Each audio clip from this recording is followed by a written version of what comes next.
Welcome to the show. I am MMA insider and Herb Dean's dog sitter, Joey Venti, and you're listening to the MMA History Podcast, the only podcast dedicated 100% to the preservation of mixed martial arts history. Interviews and stories about the early days of MMA direct from the men who lived it. Hundreds of interviews, thousands of hours of research, all conducted by the most obsessed mind in the business, the MMA detective Mike Davis. Join us as we document the history of the sport we all love. Welcome back to the MMA History Podcast. I am Joey Venti. I'm here with the MMA detective Mike Davis, and we have a special episode for you. Today's guest has more UFC fights and more UFC wins than anyone in UFC history. 7-time winner of Fight of the Night, with more time in the octagon than the running total of the Star Wars trilogy. Welcome, Jim A10 Miller, and back for a second time, Jim's longtime coach and the man who put this interview together, Brian McLaughlin. Thanks for being here. Thanks for having us. So, first off, Brian, dude, thank you, because I was told, Jim, you're a difficult person to peg down for an interview. Is that true? By him? Maybe. I'm not good with messages. Okay. Like messages are great. All the other messaging services, I'm just bad with them. So I guess it makes me a little more difficult. Do you get a few hundred text messages a day? No, fortunately I don't. But I just never seem to check my DMs. So that's my issue. I'm just lazy. I hate to say it. It's probably better that way. Yeah. You got a real life. You do real stuff. Sitting on your phone isn't a big priority. I actually respect that. So there's a couple unique things about your career. Obviously, you've signed a 4-fight deal with the UFC. You'll have 50 fights by the end of your contract. But one of the things that we saw was you were forced to miss weight against Thigo Alves. Yes. That doesn't get talked about a lot. It was really, really weird. So that was the UFC's first show in New York. And that was New York's first MMA show as well. So they decided to try to make their own rules for everything. And so the way that it works in New York is that if there is a catch weight for the fight, the fighters can't be more than 5 pounds apart. So morning of weigh-ins, I had a knock on my door, and Greg Nowitzki was came into the room, and he's like, what do you weigh? He's like, we might need you to gain some weight, and we're all sitting there like what's going on here? So he explained it to us that I couldn't be 4 pounds away from Thiago. Thiago had already weighed in, and he weighed in probably 8 pounds above 155. At that point I was basically at 155. So I had to gain a little bit of weight for the fight to be on. There was a fight earlier, that day that fell through. Cowboy, I forget who Cowboy was supposed to fight. That's what I was going to ask, if you remembered that. Yeah. I can't remember exactly who he was fighting off the top of my head, but another fight was scrapped because that happened, where Cowboy came in, he made weight, and then his opponent came in and was at least 5 pounds overweight. So the fight ended up getting scrapped immediately. And the UFC didn't even know that was going to happen. Yeah. It was pretty wild. Okay. So let me just kind of recap. So Nowitzki comes in your room. His line of questioning isn't, hey, do you mind if your opponent missed weight? It's, hey, man, you can't make weight. So he took that approach, correct? Correct. Yeah. Was there any negotiation of purse or anything, or percentage, or was that up to the state? No, that was not necessarily for me having to gain weight and not making weight, right? But to fight Thiago when he came in overweight, there was negotiation for that. Okay, there was. Okay. Good. Joey, I think you kind of read the room. The guy's 30 plus fights in the UFC at this point. You just go, well, he's not pulling out. So we're he's going to go for it. We don't even ask him if he wants to fight or not to fight. That was it actually was, there's some other aspects to that story that things got a little more intense. So we put it, I talked to my team, and the thing with that fight, right? Like that was my fourth fight in 2016. Wait. Did you ask Jeff to leave to talk to your team, or did you have this conversation in front of him? Not in front of him. Not in front of him. Good. That's professional. Okay. So yeah, I was that was, like I said, that was my fourth fight that year. I was on medication to deal with the Lyme disease, and I'd been on that for 6 months, and I ended up losing a ton of weight in that course of 6 months. So like beginning of the year, I was walking around like out of fight camp in the mid 180s, and coming into that fight week, I was 160. I think when I got to New York, I was 162 pounds. It was one of the easiest weight cuts. Yeah. So like I was there. I was at weight, I was barely doing anything to cut the weight. So, like we were like, hey, like, this guy fought for the title at 170s, and he weighed in heavier than I came into fight week. Like he's gonna balloon up. So we put a limit on him. And we're like, hey, like you can gain some weight, but it was like 10 pounds, which is still that's tough, right? Like, that's 18 pounds over. Yeah. I mean, that's like, he should say thank you at that point. Yeah. Right. Yeah. So that's not even reasonable. That's like, oh my God, he said what? Well, they agreed to it. The ATP, everybody was on board with it. They agreed to, there would be a time and a place where he would be reweighed with UFC oversight. That was the agreement. You want me to take over from there? No, I got it. Okay. You got it. Okay. Yeah, we got it. Yeah. You can chime in when you're part of the story. Go ahead. Yeah, let's hear it. Yeah. So that's weigh-in day. Everything works out. I get my percentage of his purse and all that stuff,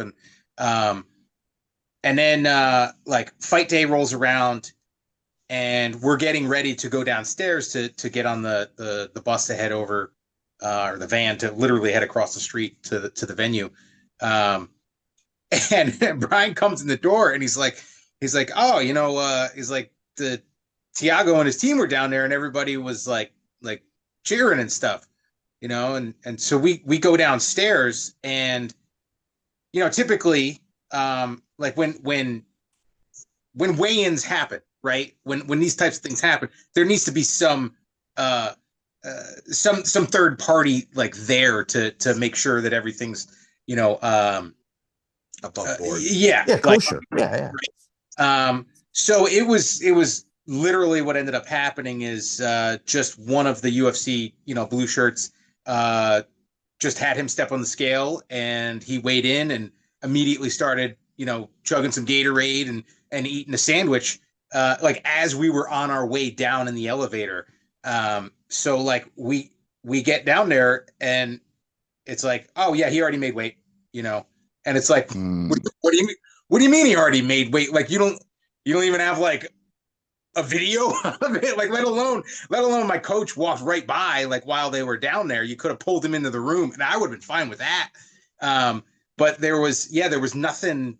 There was no like proof other than people's word. So it was like every fiber of my being was like I should back out of this fight. Like the only way to make sure that this type of stuff doesn't happen is like we agreed on something, and it was like kind of just brushed off like it didn't mean anything. So like, yeah, I felt like I probably shouldn't take the fight. Well, then I become the bad guy. And so now I'm getting, phone calls from Joe Silva and Sean Shelby and cause I was like questioning whether I should take the fight. Brian was pretty pissed. My Muay Thai coach Amr was fuming, and it wasn't Alves or his team's fault. No, it's a disrespect. It's the disrespect. Yeah. It was, I mean, like they could have said, hey, like we'd like one of Miller's reps to be here at least. Like with hand wrapping. Yeah, you know, like so like I don't blame them. Wow. You know, Here, wait. Those guys, if you're working for the UFC, you're not a regional guy. You're somebody that is supposed to be worldly, internationally, and understanding. I work for BKFC, and I know that. Hmm. Do you know what I mean? Like that is such an entry level bar to clear. Either that person's there because he knows somebody, or he's in over his head, and he needs to be held accountable. I hate to say it like that, but it's true. it was sketchy. I think I got three phone calls from Joe Silva. Like we were staying at the hotel across the street from Madison Square Garden, and in the time that I was in the van, I think I got called 3 times, and it was like different levels of intensity. Like the first one, he's like yelling at me for questioning whether things should go on or not. Fuck. Yeah, and then it was like it calmed down a bit, and it was a wild few moments. I'm sure he had a pretty good idea that I was going to take the fight, but you know the way that it goes is it's like, oh yeah, you know, he's like, I'll treat it like no matter what happens in the fight, like you won, and it's like all that does is gets me like $2,000 or $3,000 to show the next time. Like it's not like it's a big you know, a big bump up in my pay or anything. So yeah, it was a wild few minutes. And I know the interview just started, and I'm going to be very honest with you, Jim. Usually I pepper people with questions that kind of gets them comfortable, and then it's like, here it is. Yeah, here's just what we want. But I think I can be direct when I say this. Joe Silva. Mm-hmm. I think at times he talked to people in ways that were just way too comfortable. Did you feel that way at this point? I wouldn't say it like that. Like he always that was the only time I ever he ever, you know, raised his voice or anything like around me. Fuck, dude, he wouldn't do that to your face. No, you know, Very what about with Mike and the IFL, your initial signing? He was upset. I believe it might have been at Mike, though. We'll get to it. We'll get to it. But I always had, honestly, I always, I never had an issue with my relationship with Joe. He gave you the nickname. Yeah, I mean, he gave me the nickname Jim fucking Miller, right? Because he emailed me at 11:30 at night to take about the Dustin Poirier fight, and like I was just putting my phone down to get into the shower when I saw it, and I texted him back, "Yeah, I'm in," and yeah, like it was literally like a few minutes that he had sent the email, but you know, so then he's like, "Of course you are, you're Jim fucking Miller," but yeah, like he always was very professional with me. Okay. And the thing is like, if I said, "Hey Joe, I'm ready to fight," 3 weeks was a long time to find something out. It was usually a week or two. Was like, okay, call me up. He's got somebody. He's got a date. Like, and I understand now it's a little bit harder on you know, Sean and Mick, where it's like there's twice as many fighters on contract and all this other stuff. But he was always cordial, huh? Yeah, he was always super professional with me, and you know, I didn't have an issue with him at all. So it was just that one moment. It happens. Well, to be honest with you, we've had several people kind of mention like, no, man, way too like Lytle and Matt Serra. I mean, they've gone off on tangents here in regards to that. You started at Planet Jiu-Jitsu with Jeff Miller. How does that begin? Where does your journey start at? My journey in MMA started on like on a couch like this, not like a casting couch, but my brothers and I we would just we would watch all the UFC and Pride events, and then we would beat the crap out of each other. You know, so it was like my parents' house was our training area. Your dojo. Yeah. So that's kind of the way it went for a little bit, you know, a couple months. And I remember we watched one event, and I was talking to Dan. I was like, yeah, I'm just going to find a place that has an MMA team. And Planet was the closest place at that time that had a group of guys fighting MMA. There was a couple jiu-jitsu gyms closer, but nobody had a team. So it was a tiny little, you know, spot on the basement of a strip mall. It was in a gym called Planet Gym. Yeah, underneath Planet, Planet Gym, and it was like they had a couple guys that were fighting on the local circuit and doing pretty well, and it ended up, you know, it's like Dan and I walked in there the first day, and we're like, yeah, we want to fight, and Jeff was like, yeah, give me like 2 or 3 years, you know, you come in, you train, and you know, we'll see. So we both went out. Yeah, we'll see. Yeah, we'll see. where you know, like we both grew up wrestling, right? Dan didn't go to college or wrestling college, but he was a very good high school wrestler and you know, very athletic. And so like first day we're both subbing people out, you know, and I'm sure like Jeff was like, oh, I think I got something here, you know, and like I remember being so banged up after that first training session, so sore. I think it probably took us like 5 days to come back, and he might have thought like, I'm never going to see these guys again. And then it was like we came back in, and it was 5, 6, 7 days a week, you know, and 2 months later, we competed at the Naga, the Battle of the Beach, and I won the advanced division. Dan won the intermediate. And like later that week, we signed our first bout agreement to fight. Wait.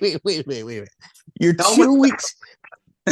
Tell them what your backup plan was. At the time, the backup plan was either MMA or rodeo, like a bull riding. Professional bull riding. we were watching a lot of MMA. We were watching a lot of PBR, and you know, I'm too big to be a bull rider, so it was a good thing that you know, we didn't go that route. But yeah, it was 6 months to the day that we walked into the gym that we walked into the ring for our first fight. I remember we were at an Applebee's after one of Rob's seminars when I first met you and Dan. You're talking about Rob Kahn, I'm assuming. Between bites, you're like, well, yeah, we're going to do MMA. You know, if it doesn't work out, we always got bull riding. And you guys were like dead serious. Oh, yeah. You're like, no, we looked into this. I'm like, this guy is a cowboy. The funny thing is our dad was like, when we told him, we were like, we're fighting, you know, this is before, or we want to fight, and we were training and stuff like that. This is before we even competed at the grappling tournament. He's like, why do you want to get punched in the face? Just do the bull riding thing. And it's like, oh yeah, I'd rather get stomped on by a 2,000-pound animal than just punched by somebody that, you know, is the same size as me. Parents always want you to go the safe route. Yeah, right. Joey, but think about that. The funny thing was, you know, our parents came to that tournament, and like, it was like overnight, my dad's the biggest fan, you know, like that's cool. He just dove right into it. Cause he lived, you know, for years as the guy carting us around to all these wrestling tournaments. And, you know, like he never missed a wrestling match, you know, of mine in high school. Wow. And so then it was like, okay, now he's got something to be the big guy yelling at the refs. So he just fell right into the role then, you know, being an MMA dad. In a different timeline, Jim's father is the UFC champion. Oh yeah. You have to understand, he's the type of guy. I'll see him at one of Jim's fights. How you doing, Mr. Miller? And he'll be walking a little funny. He's like, fell off the ladder the other day, cutting a tree down. They say I broke 8 ribs. Rub some dirt on it. I've seen my dad almost die on way too many occasions.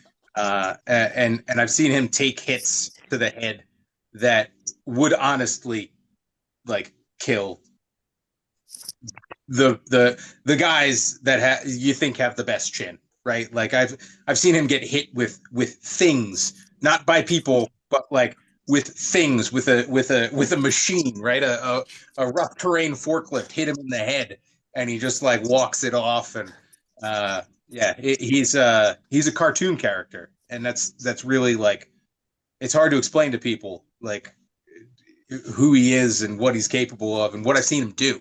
Like he used to carry these 40-foot beams. So he's a residential framer, right? Building houses. And the builder that he worked for years ago is a pain in the ass. And he would never get a good backfill on the foundations because his masons had a couple walls cave in, when he was backfilling. So he would like leave all the dirt away. So then you're trying to carry all the material in, your floor joists and ceiling beams and studs and all that stuff and plywood up to build the house. So in the basements of these houses, there'd be these 40-foot long, Paralam beams. And they were, I forget what it was, maybe like 19 inches or something like that, tall. And we cut off a foot of it, and it was 20 pounds. It was just under 20 pounds, like 1 foot of this. So these 40-foot beams weighed 800 pounds. And that motherfucker would he would prop him up on the foundation, and he would get it where his shoulder, he's 6'4", or he was before he squished himself. And he would pick that beam up and walk it across, the gravel on the foundation and tilt it up on the other side. And it's like, it's silly. It's strongman stuff, and it's like, here's this, 240-pound guy that's doing this type of stuff, which is small for a strong man, but like he's still somebody today at 69 years old. Like he grabs a hold of you. Like it's not fun. Like he's got an iron grip. I would hate to have to be Wyatt or Sawyer, your sons, as young boys at like a family gathering, like they fall down and scrape their knees, knowing that dad's covered in blood, never crying. Uncle Danny's been through wars. Grandpa Miller has been, in 100 near-death experiences, and you want to cry in front of everyone. You're just going to have to bite your lip and suck it up. The expectation's too high. And Mimi's the toughest of them all, too. I just can't imagine like having a serious conversation with both my kids. Are like, no, I'm going to either be a cage fighter or I'm going to be a bull rider. And like, they're serious. Like they're not kidding with you. You know what I mean? He's still trying to make professional hunter work also. Yeah, we'll see. That's the big pie in the sky retirement plan. I could see you getting a sponsorship for something like that. Yeah. Like Tim Sylvia's got it. I mean, you certainly have the fanfare. You were also one of Micky Gall's original coaches. Mm-hmm. How does that come about? Micky started training with us when I was training at AMA. When he was a kid. I mean, like 17, yeah, 16. Yeah. Like he came from David Adie's. He was young and he'd come into like the Friday grappling classes. We had the pro MMA grappling classes, and he was in there, and then he worked his way into sparring and trained with him for a bit. And then in 2014, Dan and I opened this place up here in Sparta, and Micky was coming up to train with us and spar with us and stuff like that, and offered him a job here, and he was teaching the kids classes for a bit, and we were sparring partners, and it was like he's a great dude, and it's funny because I just recently sent him a video of like my kids, because he used to he's teaching my kids in the classes, and like I'm going through my old videos of them, and it's like they're wishing him luck for one of his fights and stuff like that when they were a couple years old. So he was one of my. I'd say it's a different way of raising a kid. Like you guys are a fight family, it's like I got an 18-year-old daughter that's probably been to 70 live fights. And it's just, we're a fight family. It's just what we do. So Micky Gall. in your northern Jersey, it was like, especially AMA at the time, was like a hub for every surrounding gym. So whenever I think of Mickey, I'm like, oh, they're the Gracie, New Jersey guys, which is David Adid is their like kind of founding instructor. So there was this kid, LJ Raboli, who's a very good local fighter. Rich Petitionoff, who ended up fighting in the World Series of Fighting, fought Justin Gaethje for the title, beat a bunch of the Gracie family. And all those guys, and then Mickey, of course, all those guys would be training at their gyms, but then AMA was a hub and they all would come over there. Then there was the Jimmy Hedis guys, and there was all of the Almeida and Liguori and Frankie guys that were coming by, and then later Shaolin. It was like a real like attracts like. And in Jersey, if you were in Jersey, you were going out to it was AMA, it was Tiger Schulman's, and later it was Nick Catone's. Okay. And I see his sister Jamie occasionally. She's managing Killcliff. Oh yeah. I see you're sober. Yeah, I see you whenever I'm down in Florida. What did you think of the CM Punk match when it was announced with Mickey? Did you know that was just going to be a layup for him? Yeah. Yeah, you know, like I mean, he hit it right, you know, like there he is, his first pro fight, and Dana's there, right? And yeah, just has the balls to call it out and gets his shot. But then it's like, yeah, it's the UFC is a very tough place to learn on the job. Yeah, to gain that experience. You know, like Mick had been with us for a while, training with us and training with, you know, like all of his guys outside here, and like plenty of experience in the room, but experience in the room is different than, you know, experience inside the cage. So it was a wild series of events. So I was at that fight where Mickey made his debut, and I speak to him beforehand just to, hey man, good luck, and like little pre-fight encouragement because I was training him at the time. And he goes, hey man, listen, I know Dana's here, and Dana was actually going to go to a variety of shows. That was a pro-am show. Mickey was the only pro fight. Everything else was amateur. There was another guy that he was going to Rave Combat that had like 20 fights that we thought, oh, that's the guy he's going to be looking at. And he goes, I'm going to call out CM Punk. And I didn't say it to him, but I told him this later. I was like, that's the dumbest thing I've ever heard of. I'm like, they're not going to put you in. No one knows you. Okay. And then he goes and he calls him out. And you have to understand, it wasn't like immediate he knew. He had no idea that this was going to be anything. Fast forward a couple months, I want to say later, and then the promo comes out where they're like, we found CM Punk's next opponent. And he found out watching the UFC because they just show a promo. He had no idea. And he's like, oh my God. And I'm like, are you freaking kidding me? I'm like, thank God I'm not his manager. You know what the funny thing is, though? Like, you can't announce that. He's got no options anywhere as big as that. So you don't even need a contract with him. No. We're going to announce it, and then we're going to tell you. Yep. Wow. And they gave him Mike Jackson first. Yeah.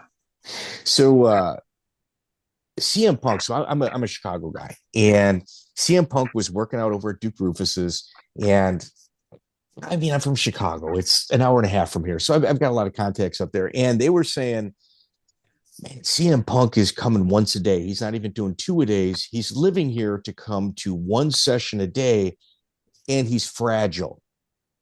That's probably all his body could hold up with. Yeah, that's what they're saying. They're like, his body isn't adapting, and that's what they were saying. They're like, no, that pro wrestling has really beaten him up so much where he's not able to push through, and like, he's gone now. Duke would say, yeah, no, he's fucking fragile. What the fuck? You know what I mean? Duke was like, they knew going into this there was going to be problems. Yeah, it is what it is. So your first fight, November 19th, 2005, is within like a month and a half of your starting to train? No, like 6 months. Okay. Still, okay. So it's Reality Fighting 10. Your brother's fighting Tanya Dixon out of Baltimore Martial Arts. You're fighting Eddie Fyvie. Joey, here. Your first fight's Eddie Fyvie. He's a Henzo student through Chad Beatty, and he's got a win over Ryan Hall 2 fights later. Yep. That's his first fight. And gold medalist also. Yeah. Okay. Joey, do you think Jim Miller's a ticket seller? Do you think he's a ticket seller, or do you think they're feeding? Not at this point. No way. You don't throw a ticket seller against that guy. I was never a ticket seller. We used to meet up in the lobby when we were both fighting locally, and we'd have to turn our tickets in, and I'd have like 2 tickets left, and I'm not, my crew was in New York, and he's like, "How many tickets you saw?" I'd be like 100. "How many did you sell?" I was like, "Between me and Dan, I think 5." 12. It was always like 12 or maybe. But he would beat the guys who sold like 300 tickets. Dude, Joey, if you look at his pre-fight UFC, it's a murderer's row of ticket sellers. All you got to just do is, dude, guy beats Ryan Hall 2 fights later. He's wakes up every day and curses their name. dude. Who I sold a decent amount. I don't know. Here, just check this out. So Eddie Fyvie, so he's coming in as a B-side. What do you recall about that fight? He was like my third opponent. I had like 2 or 3 drop out before that, and like knew about him. He had a lot of hype about him because he was very good at jiu-jitsu. He like just turned 18. Started as a kid. Yeah. So and you're a wrestler, so they're thinking first fight wrestler. Yeah. So triangle. It was I didn't give a shit either way. But like it was like this kid's a good grappler. But he's a kid, and that's kind of the way the way the fight went. It was weird. It was a 2 4-minute round fight.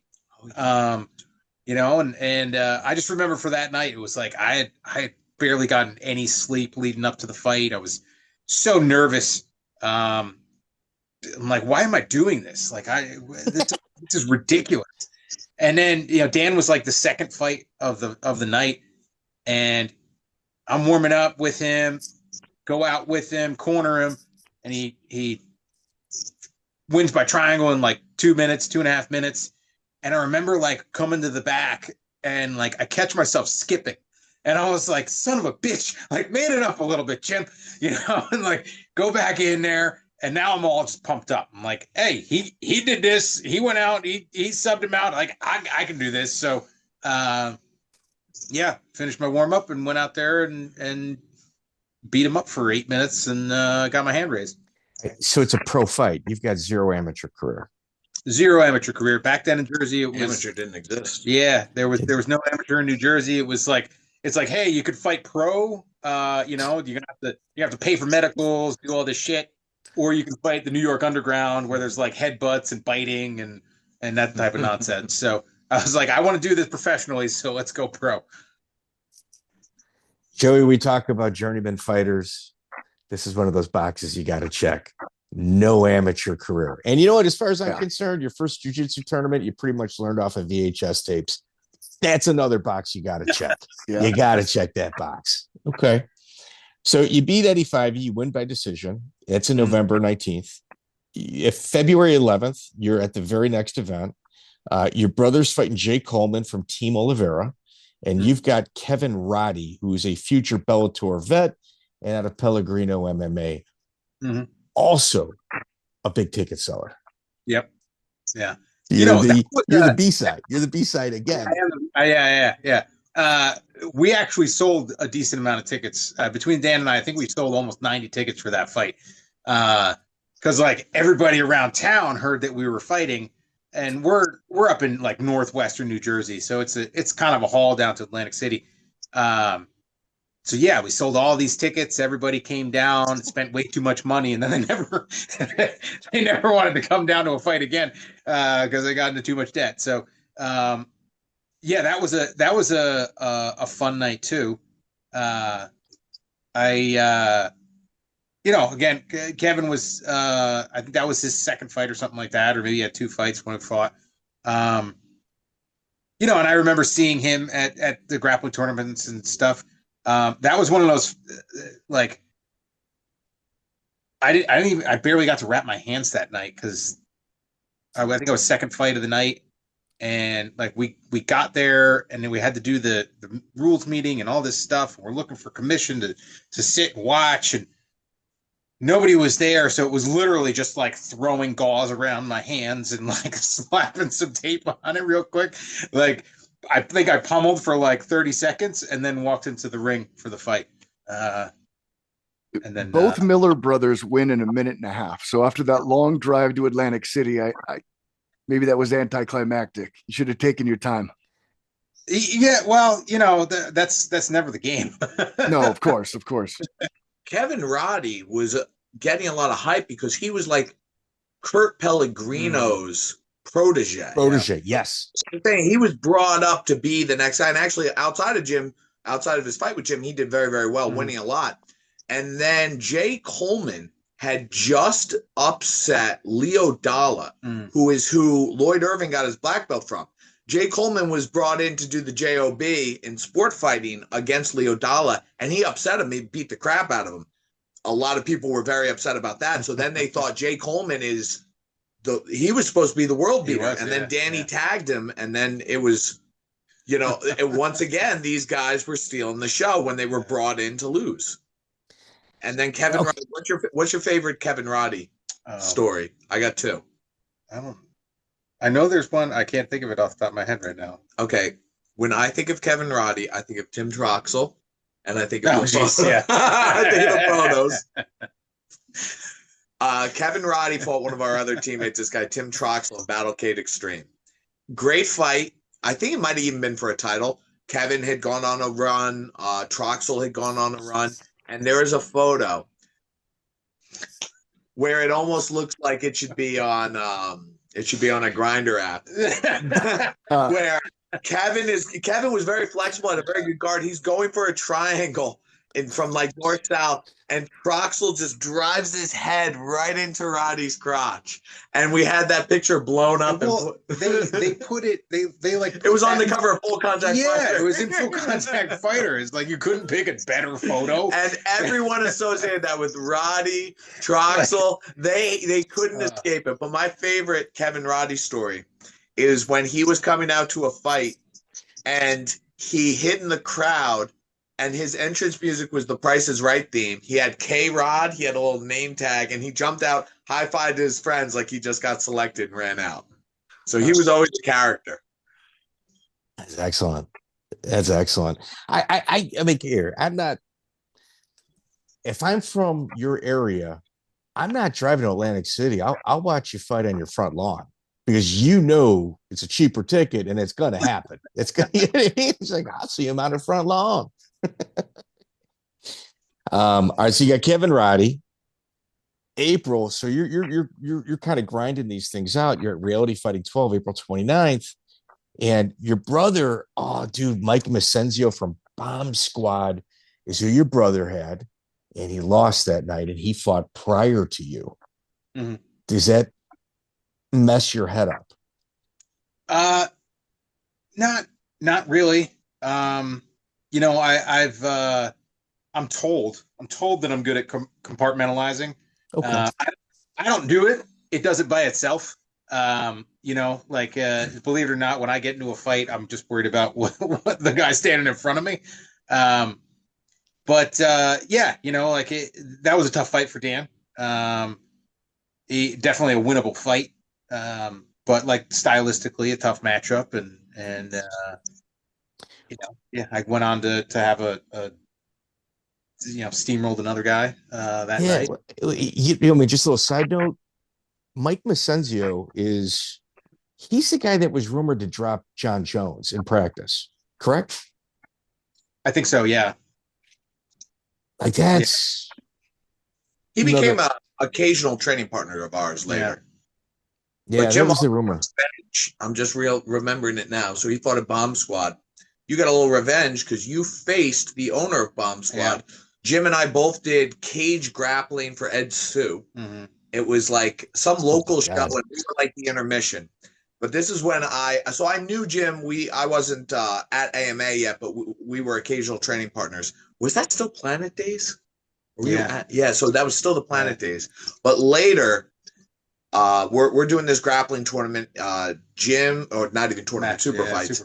Jim, Dan, and I. Dan faced Nolan Dutcher, ends up beating him, has a tough match. I face some Puerto Rican guy I remember, and I armbarred him.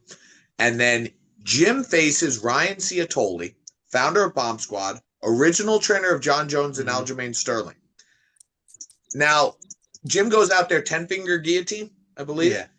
But what's hold up. We're going to call that the Henderson headlock. I am not accepting a 10-finger guillotine. Go ahead. Sorry, go ahead. So what ends up happening, though, is Jim takes this guy down right away. Okay. Now, I knew Ciotoli because I trained with him in the past. And I remember going to Jim after. I go, dude, you went out and took him right down. He's a national champion. And Jim goes, Division 3. Like,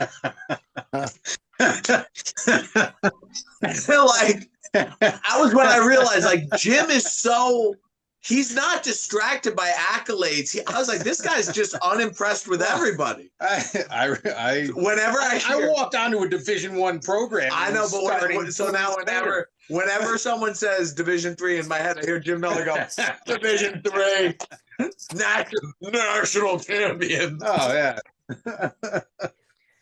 Yeah, no, it's yeah. So you got Jim and you are or Joseph Andujar. You get him with an arm triangle. Yep. You were also a B side on this one, I believe. I don't think you really experienced A side until a little bit later on. Am I correct on that? I don't know. Well, he was who was Joe was he Rhino?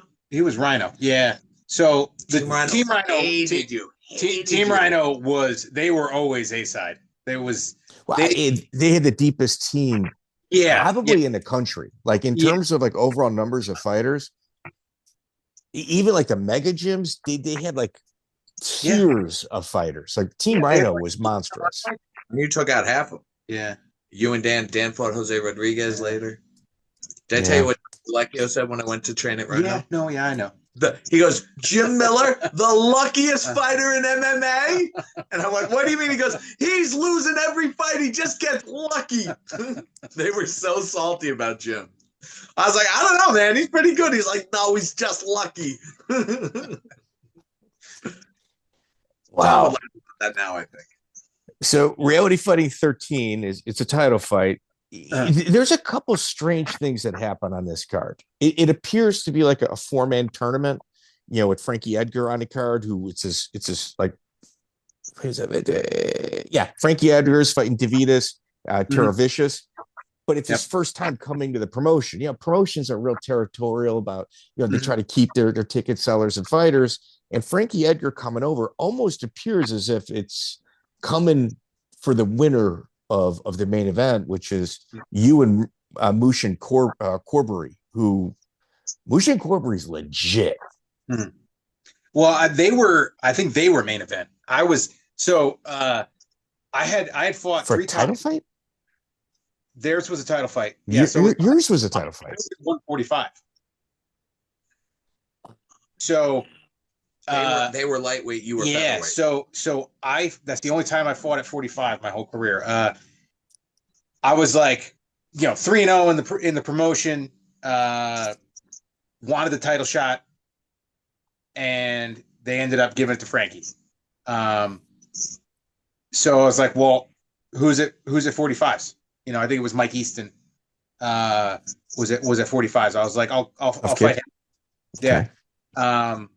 Because I was like 161 pounds, like I was, 160 pounds of twisted steel and sex appeal at that point in my life. It was like, so I was like, yeah, I'll make 45s. Like, screw this. I wrestled the 41s, 141s in college. We'll do it. I don't have to make it for a day, day before. So I ended up getting that shot. Mike didn't want the fight. He was moving on. I forget where he ended up fighting, Bodog or something like that. I worked for Bodog at this time. Yeah. He fought for us. Yeah. Yeah. So he vacated, and Corbbrey was one of his teammates. They had him hop in there. And like there are photos. I wish I had them. There are photos from that fight. Like I was so lean for that fight. It was ridiculous. I remember being in the sauna, before weigh-ins, and like the vein in my calf is just like pulsating. And then some of the photos from the fight, like I'm picking him up, and it looks like Schwarzenegger in Total Recall when he's like in the machine and he's flexing out. I got veins popping out of my neck and my shoulder, and like it was gross. It was the first time in my life leading up to that fight that I ate a salad.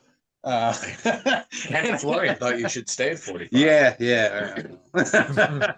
So let me set the table here. So Joey, Muhsin is 100% a martial artist. Like he is as legit as they come. Lived in Thailand several times in order to get his training.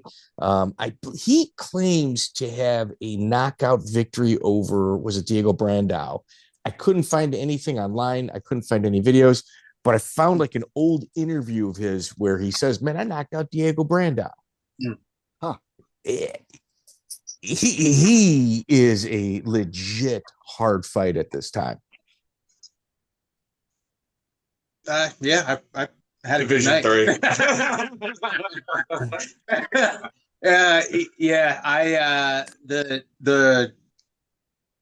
That was a fun fight.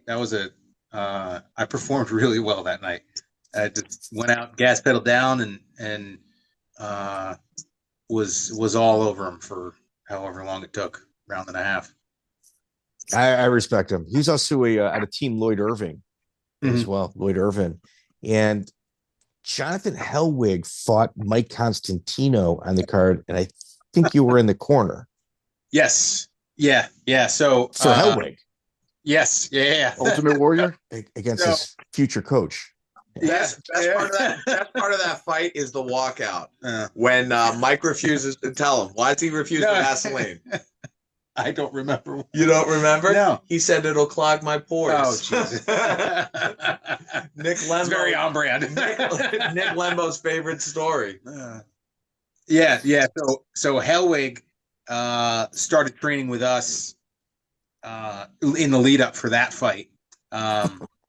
Originally from Endgame. Yeah, he was at Endgame, and he started training with us because we had a couple bigger guys in the gym too. And I'd like to say that I kind of showed him that arm triangle, like I showed him some tips, tricks on that one. But yeah. Now, what's the story? I used to hear this story. I can't remember if it was you or Mike. Someone tried to trip someone. Mike says he thought about tripping me. Yeah. Like you were gonna walk down the stairs. He was like, "That son of a gun! I'm gonna trip him down the stairs." So it's interesting also, like you said, the Frankie Edgar and Davidis Tarosavicius is on the card. And Frankie Edgar is like a Lou Neglia fighter. And he kind of comes over, and I didn't know it was a title fight, but steps into a title fight.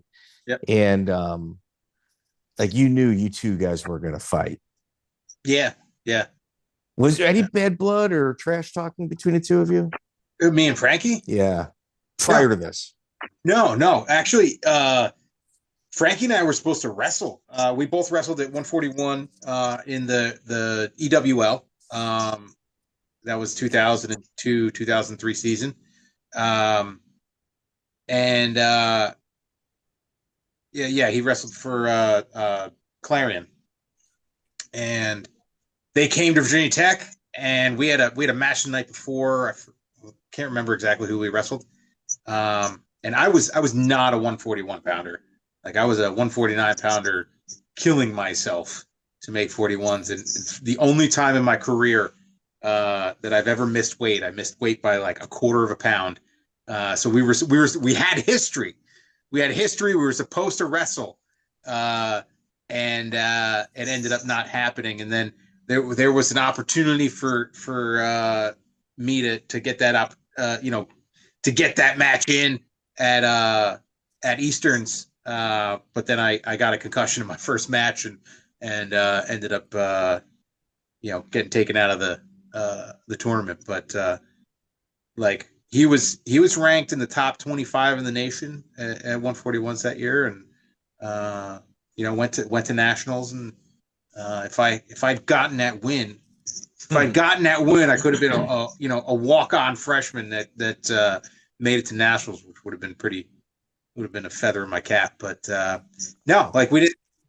I seen him wrestle at or fight at one of the sport fights, right? That you fought at, and there's never any. So you guys, did you shake his hand? I mean, you guys obviously knew each other. No, not really. Like we knew of each other because we wrestled in the same league, know, and we're both fighting at that point. But like we didn't know each other. We didn't really bump into each other. There is a little funny story about that night, or the day before actually. So we were at weigh-ins for that fight. Are you talking about your fight with Frankie? No, with Corbbrey. Okay, good. Oh yeah, good. Yeah. So like he is a talented guy, and he had a little bit of a buzz around him and stuff like that. Well, I was told leading up to that fight that it was going to be like full MMA rules, right? Elbows and everything. And had been preparing that way. And so they're going over the rule set, and they're like, no elbows. And like no up kicks or whatever, and I was like, you guys, you said we were gonna have elbows and stuff, and they're like, well, I mean, if your opponent's okay with it, I guess you guys can do it. So he's sitting there with his coach, and he like whispers in his ear, like won't talk, but he like whispers in his ear, and his coach is like, no elbows. It's like under advice of counsel. My client has decided. I'm like, all right. Yeah, your career, your pre-UFC fight, like here you got one gimme, you got James Jones and Combat in the Cage. That's not a gimme though. Yeah. Binky Jones was tough. He had won the Ray Combat title. Yeah. He had won a tournament title. Binky Jones was at the time one of the tougher fights that you could have. Al Buck was maybe your gimme. Yeah. Did I get that confused? I think that's a couple. Yeah, no, Binky was a big win actually. Okay. Al Buck's the next one. Okay, right after Frankie. So you got James Jones, Binky, and then Planet Jiu-Jitsu shuts down at the same time your brother's training for like Lance Everson. Did you guys know that this was going to happen? Was there a discussion, or did you just kind of, they tell you the week of, you got to find a different place to train? It was pretty abrupt. You could kind of feel it, it like at that, for a couple of months, I was covering most of the classes and doing all that stuff. And one of the other guys, Mo, was teaching some of the jiu-jitsu classes and stuff. And it was I learned some valuable lessons in that. It was like, hey, I need to surround myself with people that are support me and are gonna be part of this these goals and stuff.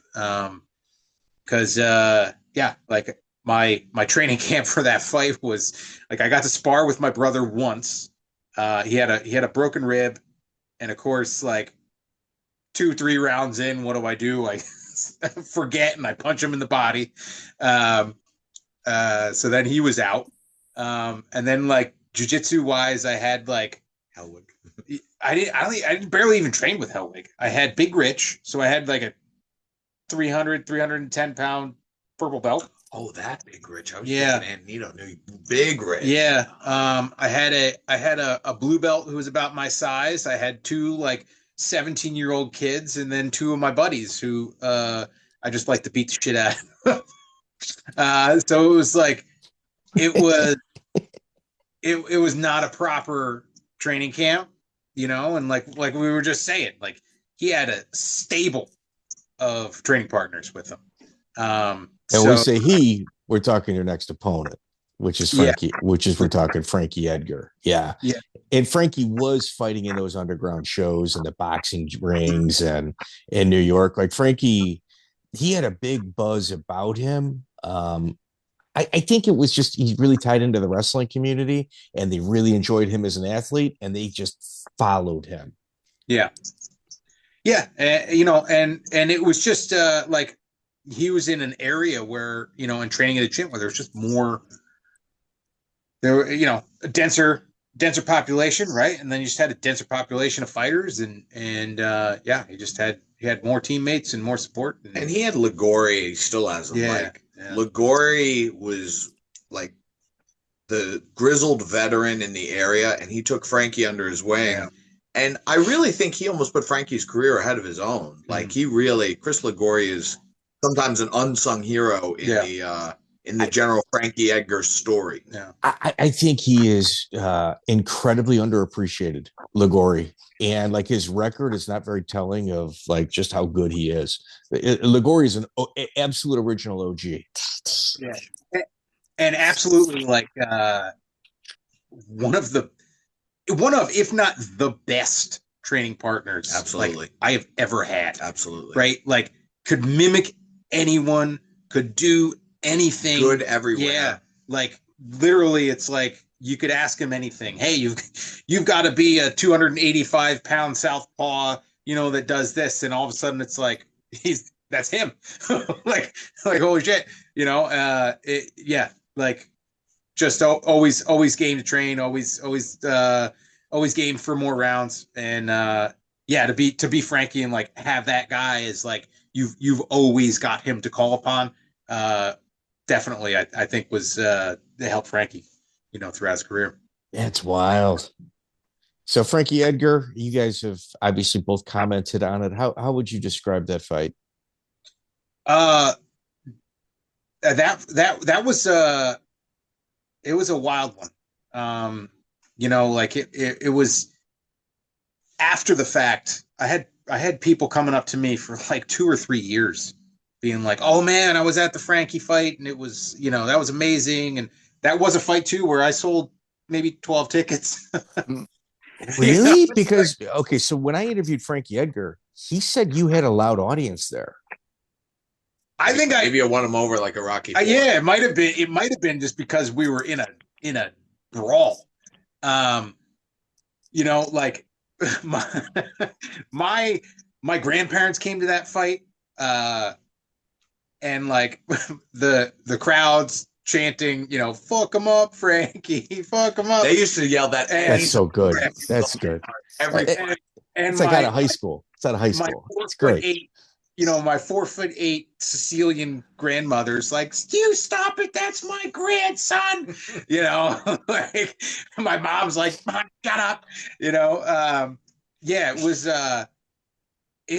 it felt like fighting in enemy territory, even though it's like, this is my home state too, you know, like it felt like he filled that room, you know, at the convention center. And, that was a fight where we had those kind of, tighter rule set, right? No elbows, no up kicks. He ended up taking me down a couple of times, and it's like then I'm on my back, and I've got nothing to really keep him at bay. And he teed off on me a little bit, and I remember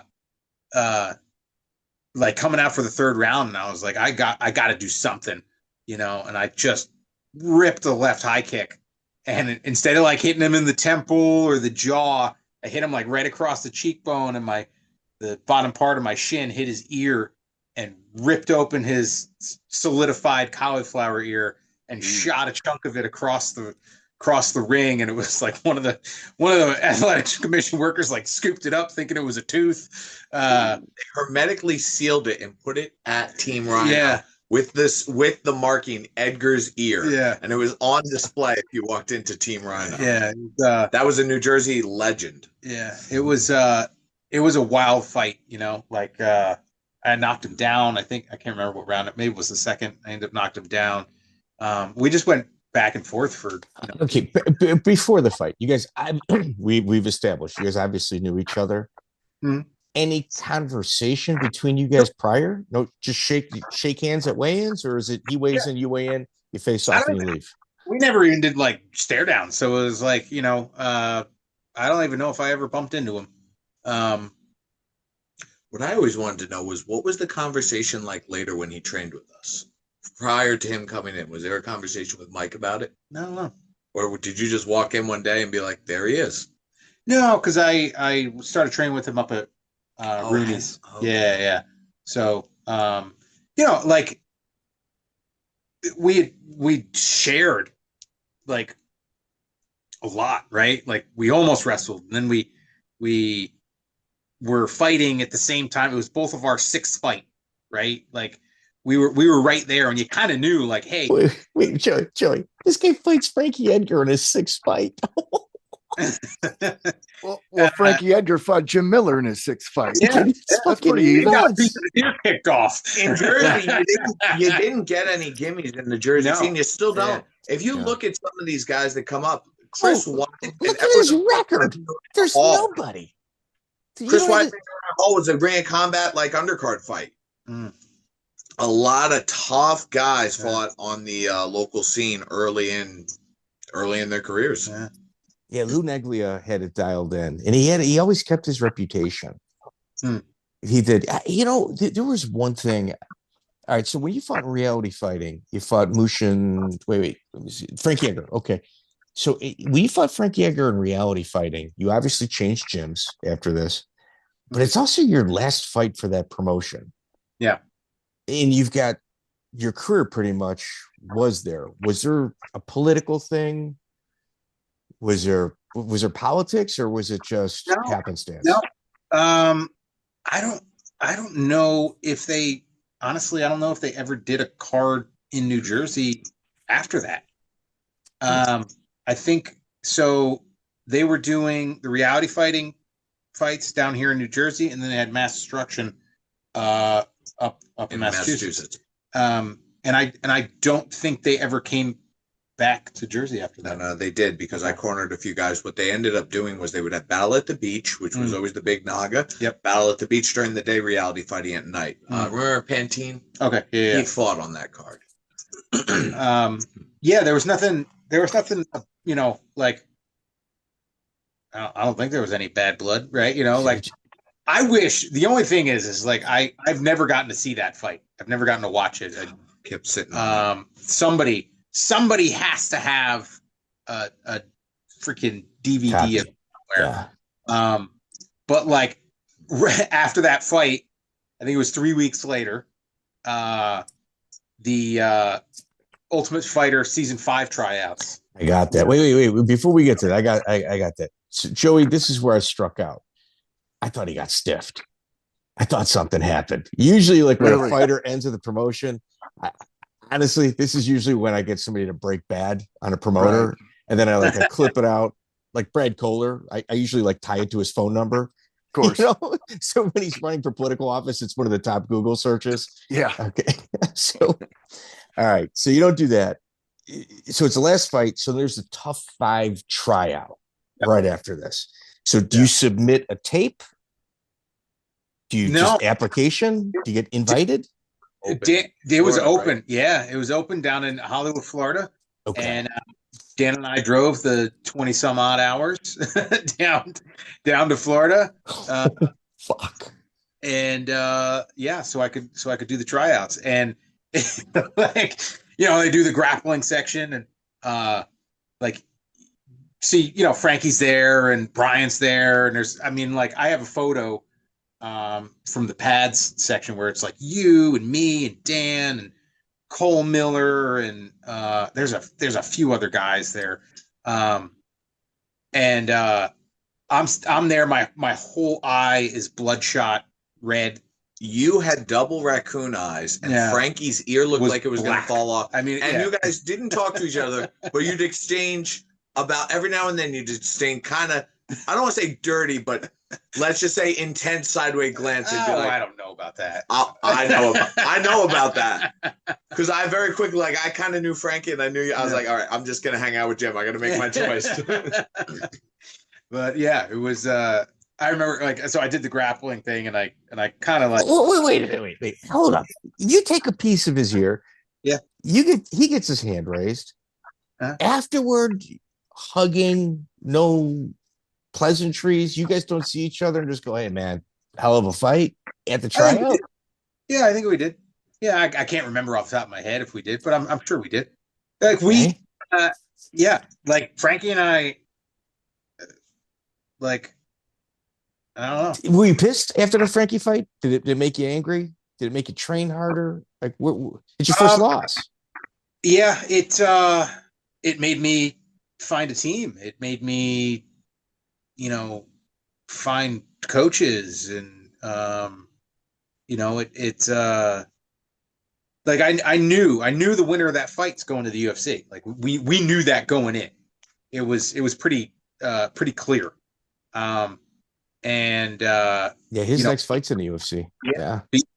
Beyond those tryouts, right? Like then, his first fight is in the UFC against Tyson Griffin, and like besides like being in the corner, with guys that I trained with, and like when my brother would fight, it's always a different feeling, right? Because he's blood. Like even before I started training with Frankie, like it was like, man, like I always felt nervous for him, and like there was always a connection there. That's cool. All right, so tough 5 tryouts. I heard Muhsin Corbbrey was there. Yeah, I know Brian is there. You've got Frankie Edgar there, and do you have one other opponent that's there? Kevin Roddy was there. Yeah, Kevin Roddy. So you got 3. Okay, you got 3 of your lineup. The fun part is that Corbbrey and Roddy both made it to the interview round, and it's like I submitted both of these guys. Like you were pretty heated over that. Like what the fuck? Yeah, I was not happy about that. Do you remember though? It was like there were certain guys that when they like got to hit pads, they had their pad. Well, like ATT had that. Yeah, but it was still that was the early days of the Ultimate Fighter, so it was like you had to have the look. You had to, you had to have the right thing about you, and it's like, I'm just this, brown-haired little, American wrestler. You didn't think about getting sleeve tattoos so you could. I didn't have all the tattoos. I didn't have the dyed hair. I didn't have the mohawk. I didn't have any of that stuff. Nothing to stand out. And then like you hit pads with somebody you've never hit pads with before. You gotta get your sync. You gotta get your rhythm. I did kind of choke the dude unconscious in the grappling thing rather quickly. But you didn't have a seizure. When I choked my guy unconscious, he had a seizure, so it made a big thing. So I made it to the interview. But it was a good thing because I don't think I would survive in that fucking house. But my favorite line though was this. Someone goes to you and go name and go Jim Miller. They go, do you have a nickname? And you go, Jim is a nickname.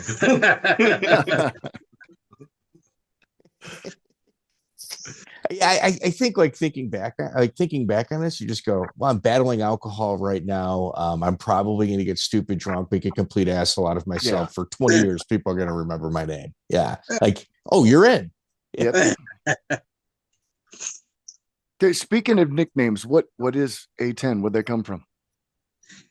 It's my uncle was a pilot in the Marine Corps. He flew the Osprey, the plane that the wings flip up and like helicopter at the same time. So like he always used to give us like plane stuff, right? Calendars and this and that, like anything with airplanes in it when we were kids. And I remember seeing photos of the A10 and I was like, man, that thing is fucking cool. And it's like Jim Miller is kind of difficult to brand. And it's like, well, I was like born to fight, and the A10 was, they took a gun and they put wings on it and made it fly, right? So it's it made the fight, and tough as snot, and can lay the hammer down. So I don't know if I was glad we cleared that up. My guess was that like your nickname was AJ. He didn't like it, so they changed it to 10 because it's the 10th letter in the alphabet. Like I couldn't figure it out. Yeah. Like and I'm consider myself a pretty big fucking dork when it comes to like little trivia questions.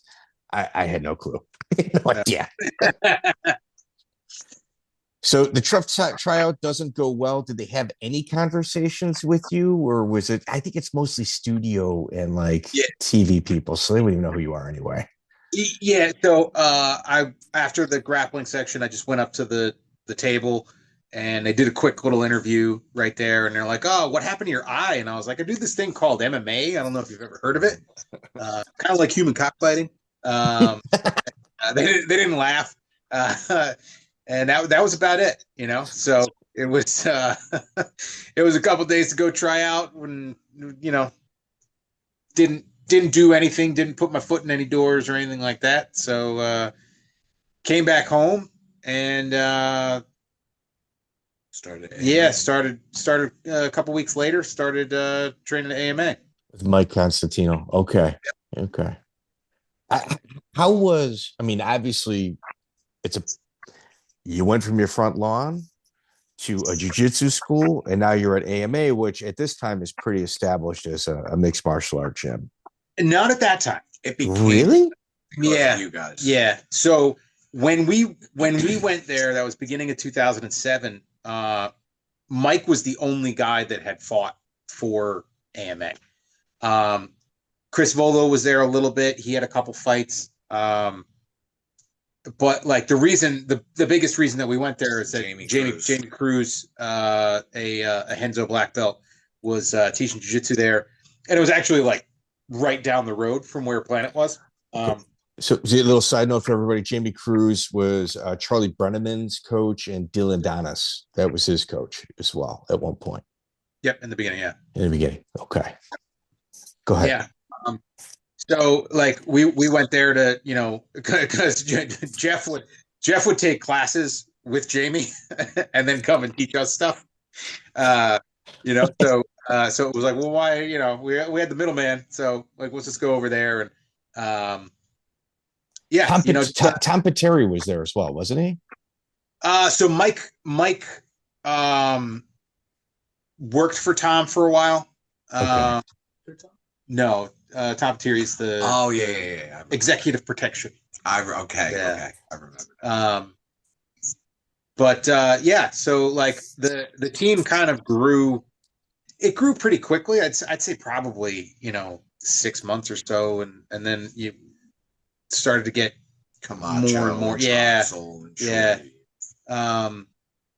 it was a more established gym, but still kind of like from the ground up type thing. And Jersey didn't have, outside of Rhino, really an MMA presence. Frankie was one of the first guys from Jersey to crack into the UFC.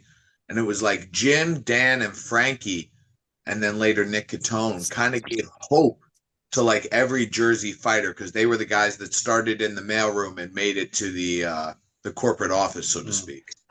New York is always kind of piggish, because they've got such volume of people, New York City. So it's just more of a numbers game. And Henzo was there. So like you knew there was going to be a lot of representation from that incredibly large city. Yeah. Huh. Okay. So Cage Fury Fighting Championship, the fourth one, your brother fights Doug Augustini out of Pellegrino MMA. Not an easy fight. I got on my note right here. El Buck is your easiest fight on your pre-fight record. He's from Evo Fight Club. Little bit of a breather and a bounce back fight.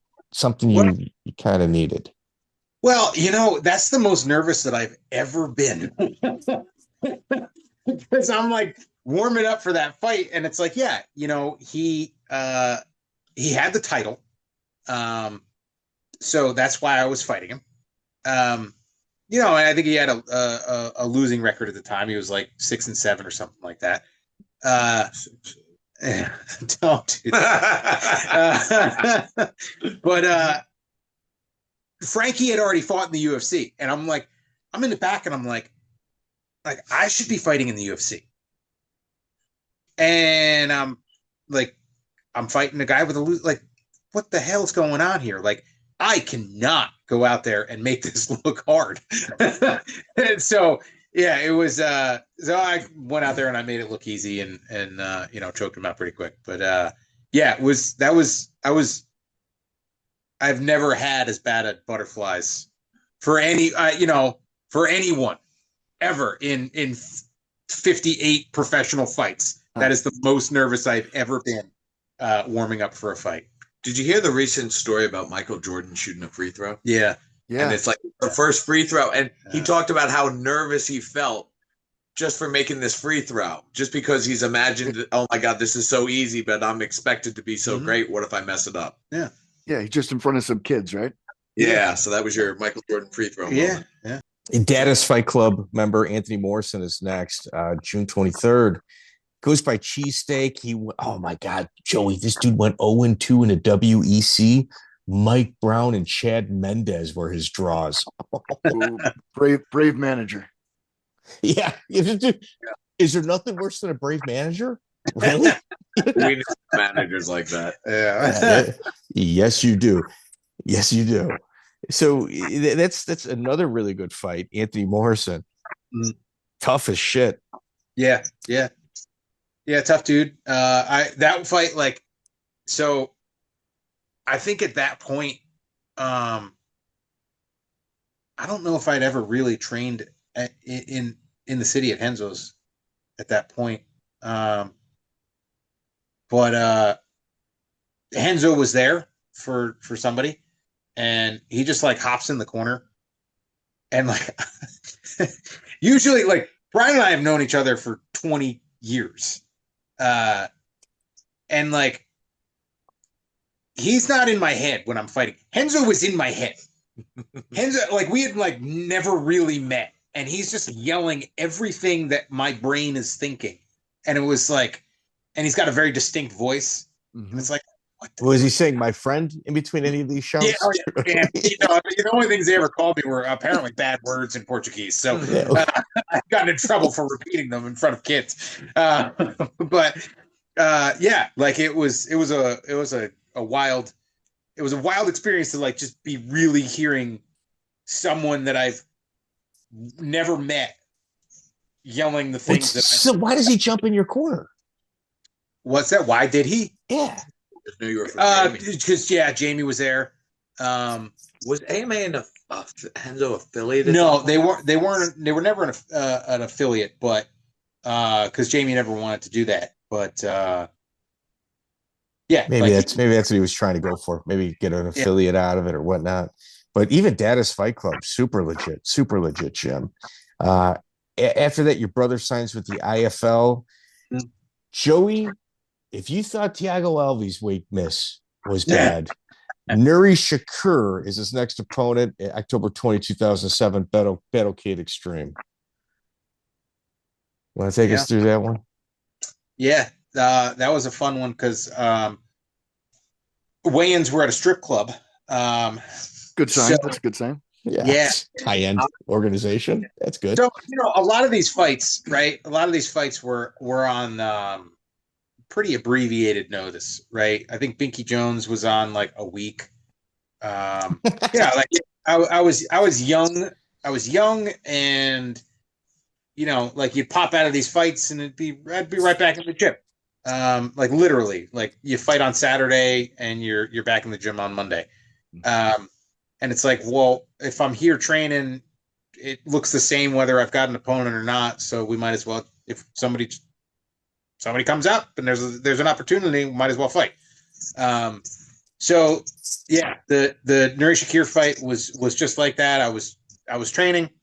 He was supposed to fight Anthony Morrison at 155, and then Morrison pulled out. I think it was like a week and a half. So like, oh, you know, fight him. I'm like, okay, yeah, we're on it, you know. And then, I go down to the strip club, weigh in. They had a buffet there. I was sitting there with my now wife, picking at the buffet, watching some girls dance in the back. And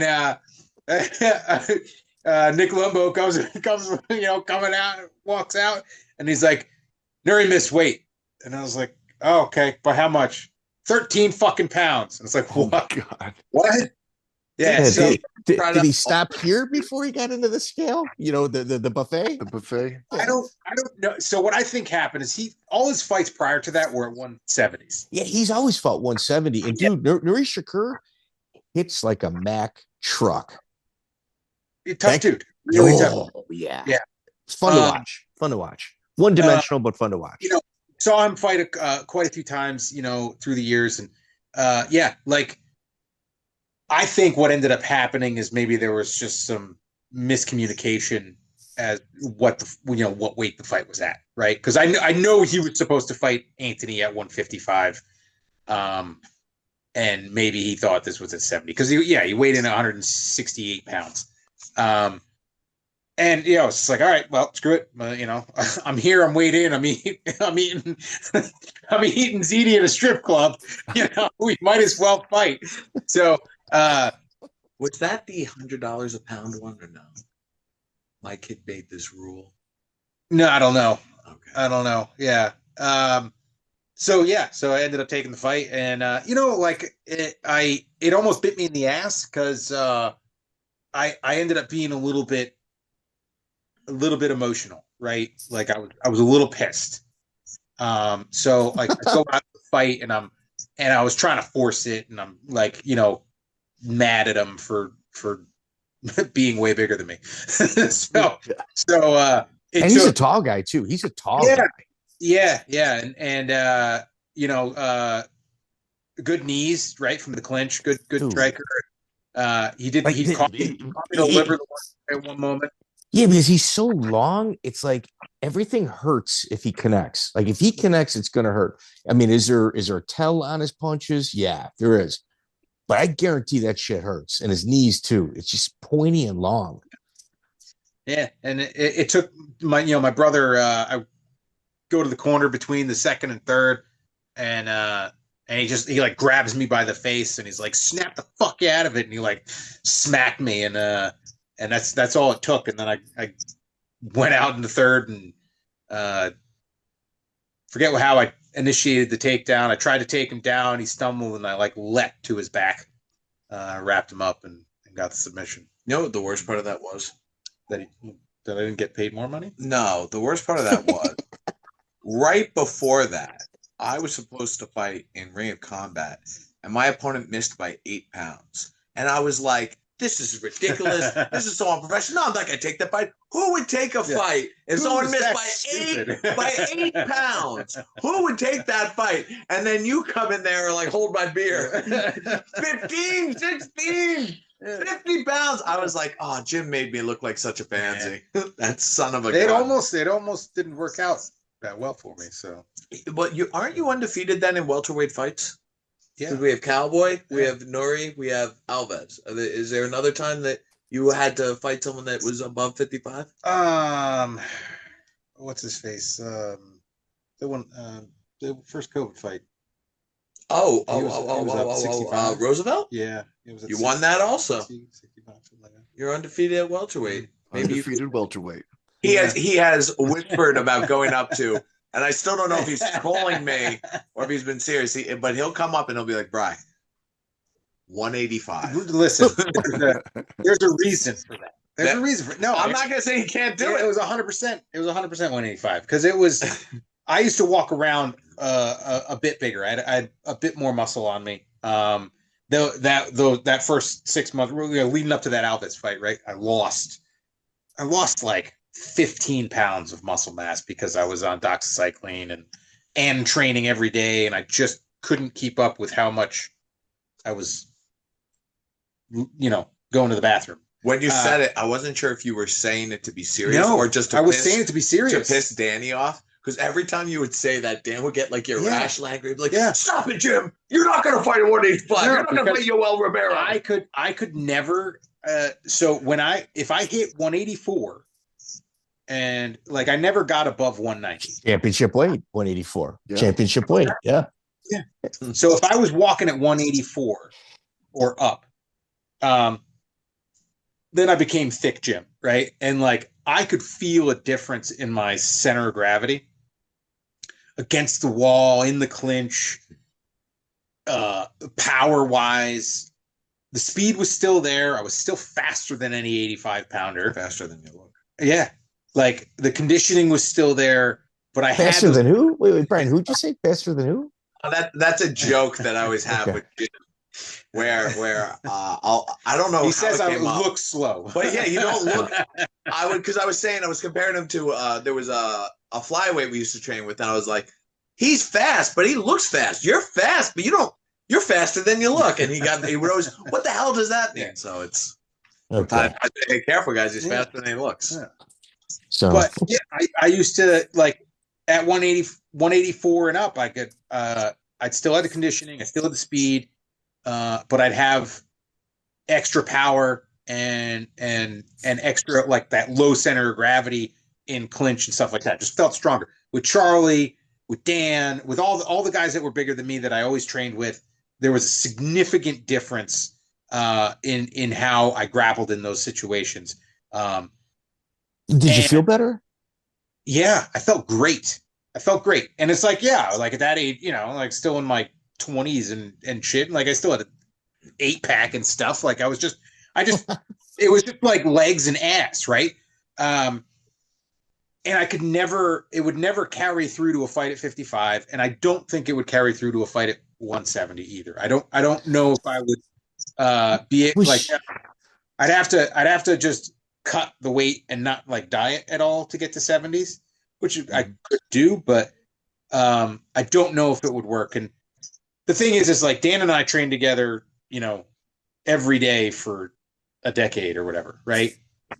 And I could catch him in jiu-jitsu, I could out wrestle him, I could, catch him with strikes, and we'd always go back and forth and have our, have our moments or have our time, right? When he was wearing a stupid face mask, he beat the shit out of everybody. Oh yeah, he was like a serial killer. He had a broken nose. But I know that like, if we fought, well, he's bigger than me. He's going to use his size. He's going to. No, you're talking about your brother. You're talking about your brother. I'm talking about Okay. my brother. Okay. Who fought? Chael Sonnen, Bisping, Nate Marquardt. Yeah. Like all these guys, right? And I know that like after a weight cut, my chances of beating him go way up, right? So like that would be my day to beat him, Like that's my day. Like you're like I walk in. You get him after the scale. Exactly. I walk in, step on the scale, just like taking a piss that morning, and he has to cut 15, 20 pounds. Like that's my day. Beat the shit out of your brother. Yeah, my team now is small. They're my size. Most of them are a little bit smaller than me. Dan hears this interview. He might show up at the gym.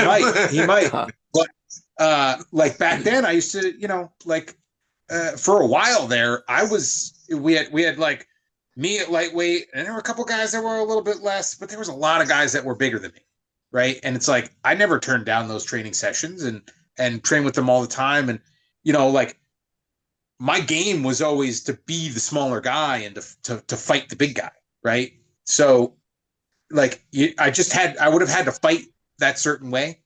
It wouldn't have been fun, but it's like, hey, I fought guys who were 6'4", at lightweight. So like fighting a 6'4". Let me interject. Joey, so he loves his brother.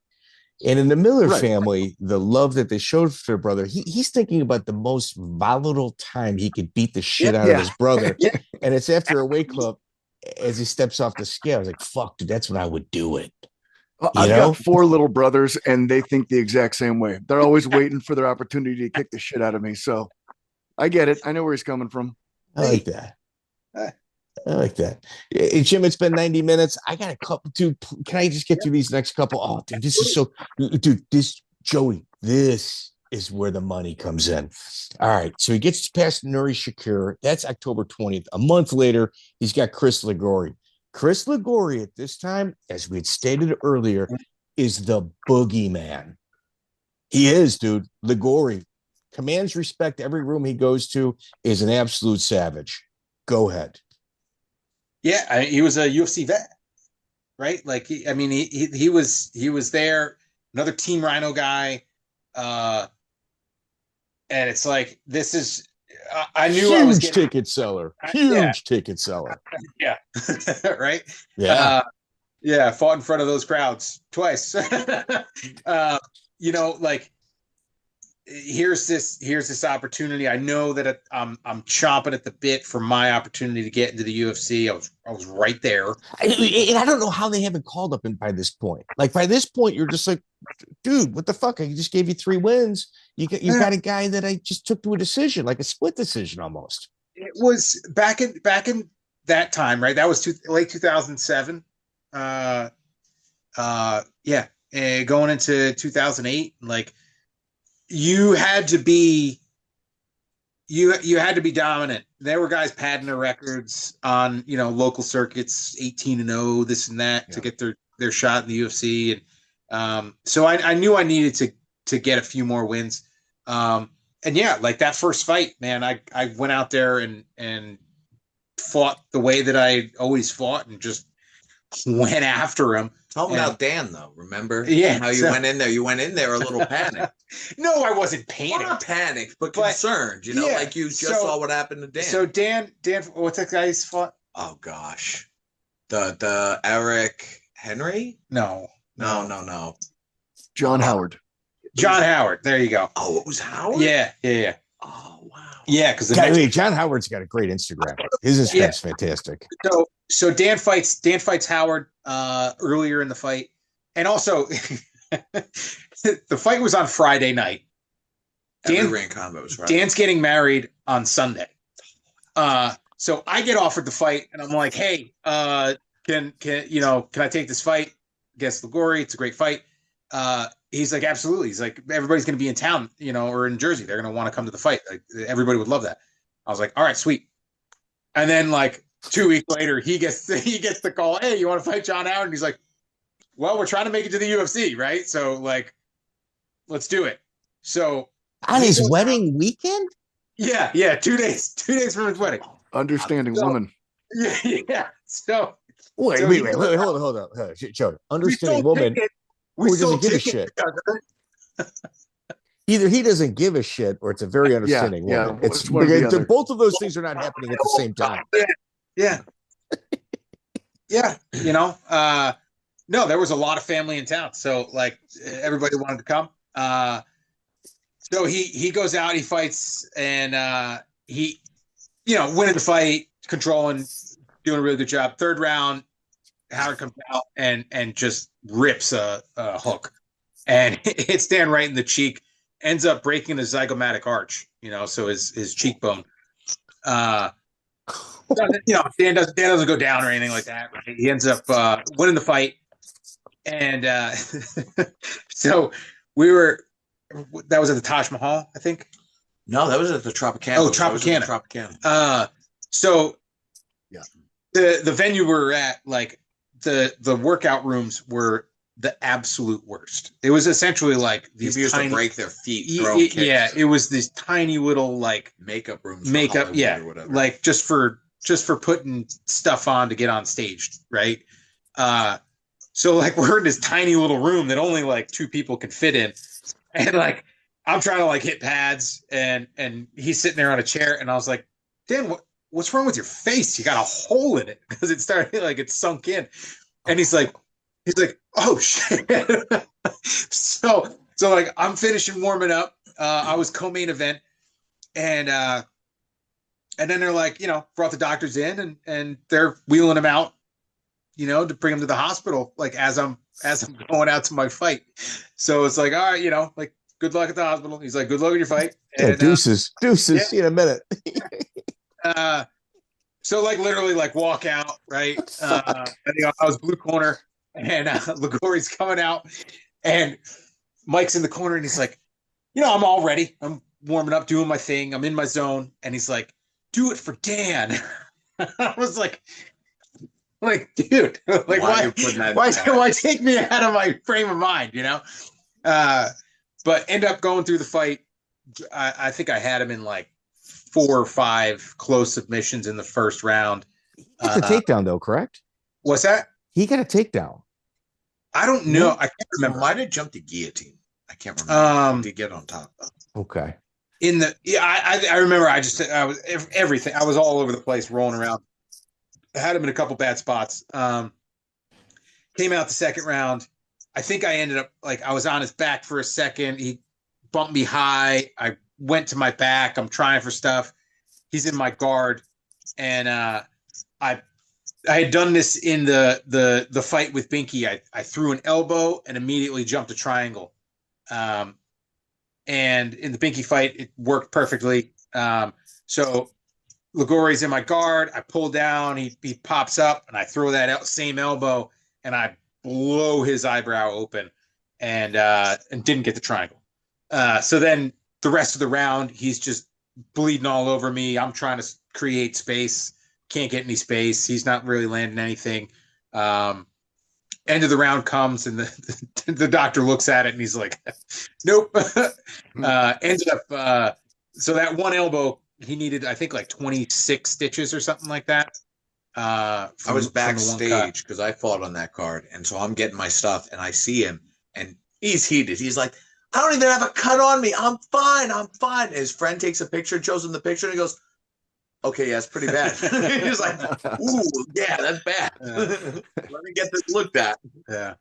And they changed Ring of Combat. Lou Negli was so mad at you because Chris Ligori sold every seat in that house that they made the Jim Miller rule. Yep. And to this day, there's no combat because Jim Miller ruined it.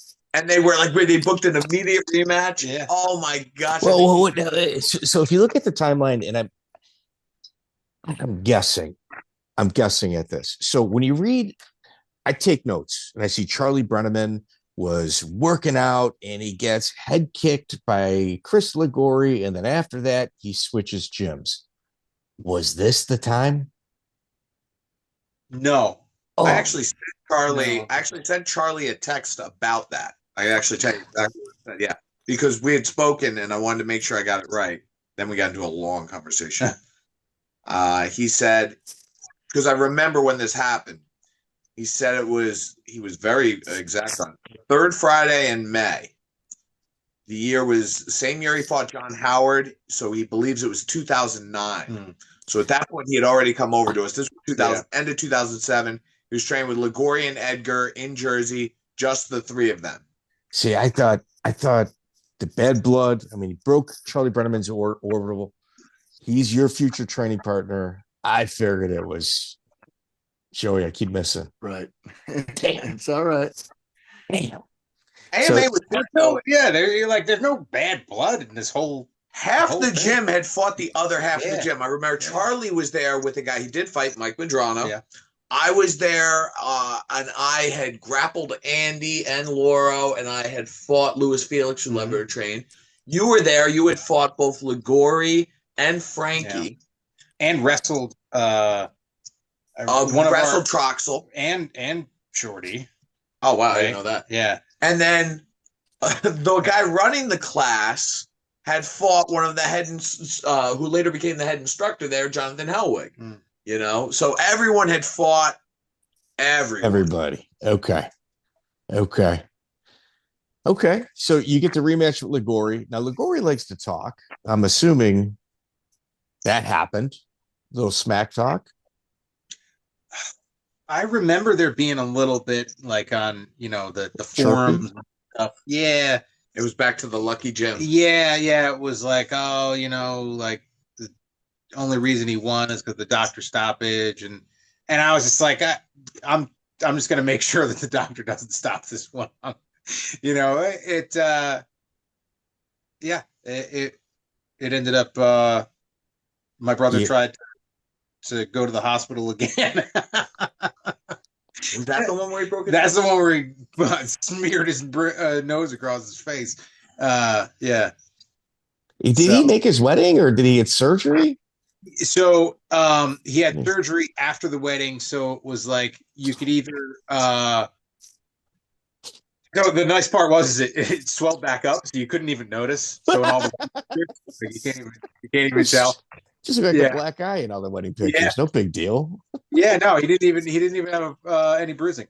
But then I brought him to the doctor on Monday or Tuesday, whenever the surgery was, and then they put the guard, they like taped the guard to your face, so he looked like a little teapot. So I was teasing him. But yeah, everything went well with that. But yeah, dude, was his wife's family like even okay? Maybe the wife, she's got to deal with it. I guarantee mother-in-law it is red hot. No, right. No, she had every right. She had every right to be. Like I'm siding with mother-in-law in this instance. They knew what they were getting into, man. Like, come on, that's good. One of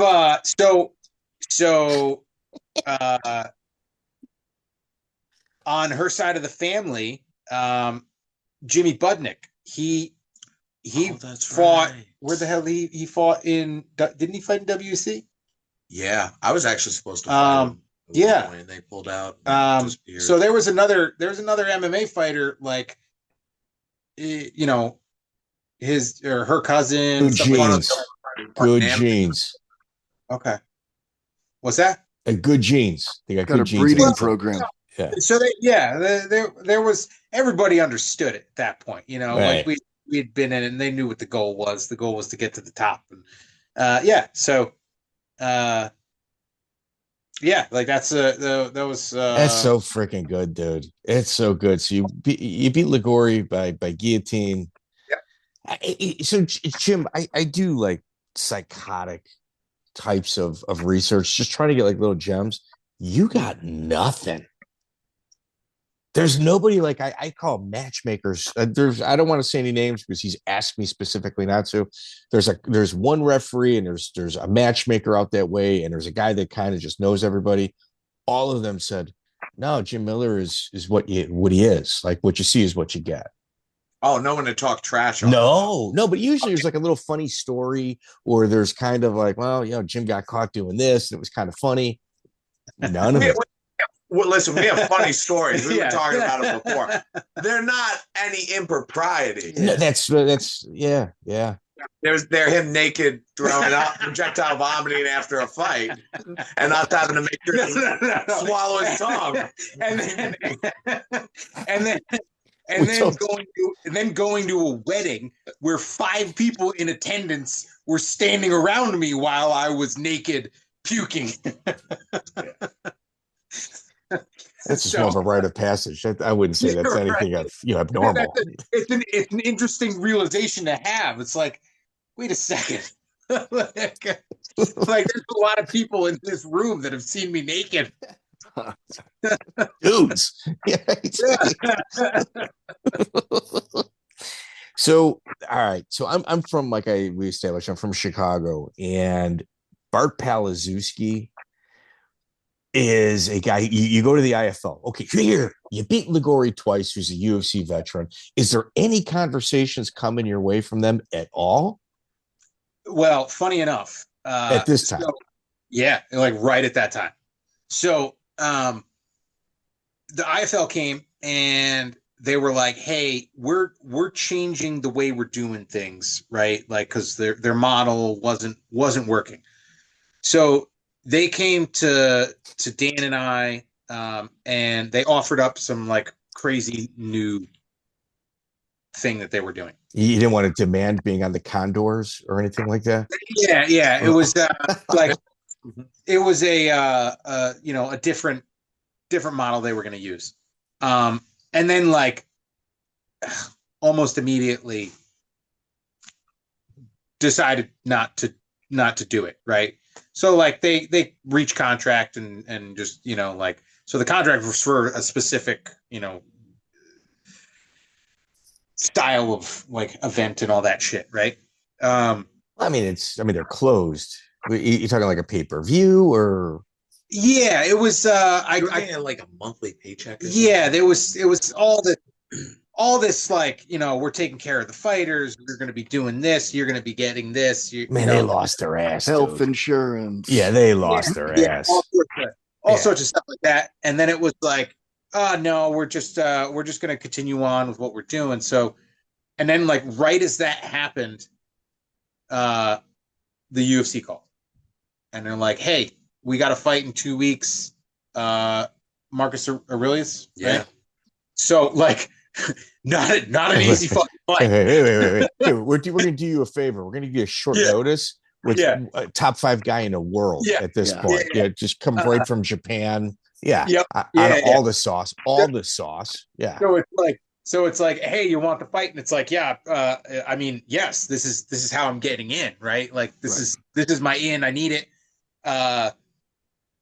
Yeah, let's do it. The IFL finds out, and they're like, well, you signed a contract with us. And you're like, but we signed a contract with you for something that you're not even like doing anymore. And they're like, well, you'll just have to prove that in court and yada, yada, yada. This is where Joe Silva got angry. I don't know, not at you, but I think he got mad at the IFL. But somehow you end up fighting for them. So it's like he got angry at Mike over that. So they're like, well, we're gonna file an injunction, yada yada, and we'll hang you up in court and this and that, or you can fight Bart Palaziewski, in 2 weeks. And it was like, well, like it's just that one fight, and it's like, yeah. I was like, all right, well, I'll fight him. Let's go. All right. So Bart was on a tear at this point and was an A-list. What was he on, the Iowa MFS? No. That's he's more of a Jeff Curran guy. But what was the Iowa team name? What was his Silverbacks? Come on, dude. Yeah. The fuck IFL names? Yeah, he's on a Silverbacks. But him, Ben Rothwell, Rory Markham, Mike C, all those guys were just high end dudes.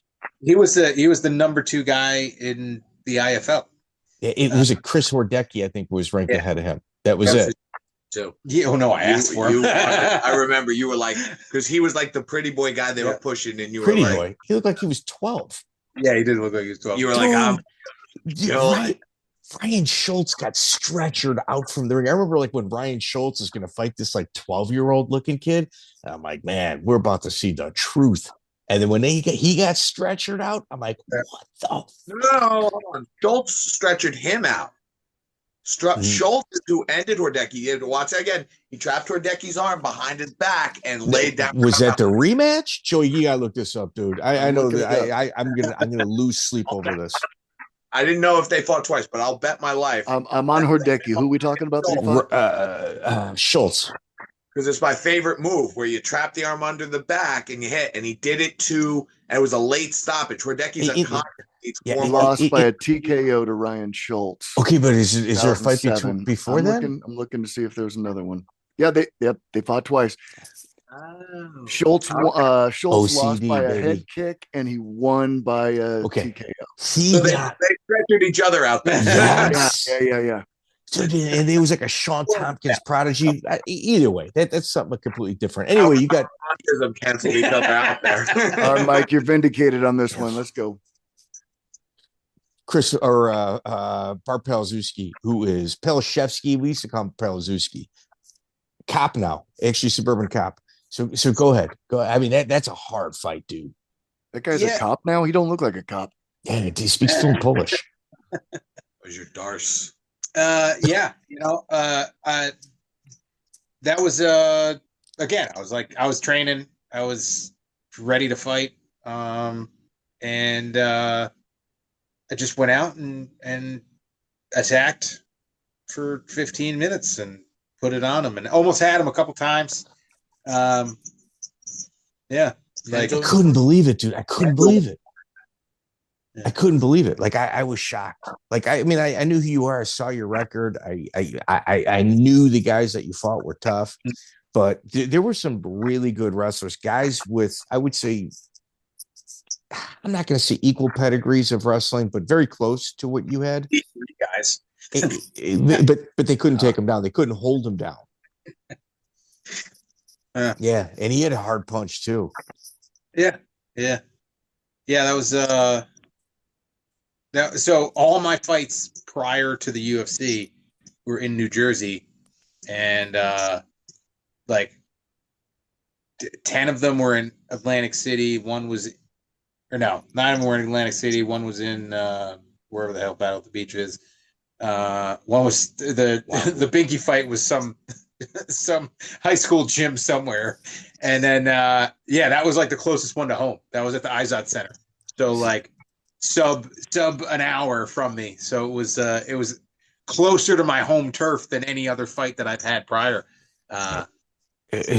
Brian, we always talk about, like, I mean, you know, you and I been talking quite a bit lately, but it's really important, like the person's first plane ride for a fight, because like they level up mentally, they feel like they've been there, and then like when they fight. London was your first plane ride then? No, it was Birmingham, man. Wow. His first plane ride for a fight was in Europe, dude. Yeah. Like, you know, because sometimes like you take a plane ride on the independent grind, you're like, oh, this is the same as it is at home. It's just a different locker room, but it's the same. And you got to mentally level up. You never even had that opportunity, but you got murderers row the entire time. It's fucking interesting, dude. Your brother also fought on the first card in Brazil. Yeah. Right? Yeah. Where they thought that they were all going to get stabbed or shot. Yeah, that was crazy. So here, we're 2 hours in, we're done, but you get called to the UFC right after this. Can you at least tell us like how that phone call came? That was probably the coolest thing thus far, right? Like I knew that Dan and I finally, you know, and like I knew it would take the work. I knew it would be because it wasn't at the time where you could be, you know, like 5-0 and get in the UFC, right?